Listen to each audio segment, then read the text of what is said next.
ফরিদউদ্দিন মাসুদ একজন বড় আলেম, বড় বুজুর্গ, এটা সবাই জানে, সবাই মানে। কিন্তু শাহবাগে গিয়ে পৃথিবীর বড় মুফাসসির আল্লামা সাইদি রহিমাহুল্লাহকে যেইভাবে অপমানিত করে তার ফাঁসি চেয়েছেন, এটা বাংলাদেশের জন্য জনক বিষয়।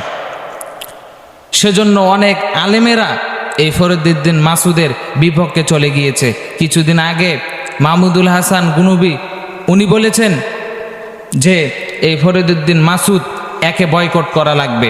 আমরা যদি ইন্ডিয়ার পণ্য বয়কট করতে পারি রসুলের অবমাননার জন্য, এই শাহবাগী ফরিদউদ্দিন মাসুদকেও আমরা বয়কট করতে পারবো।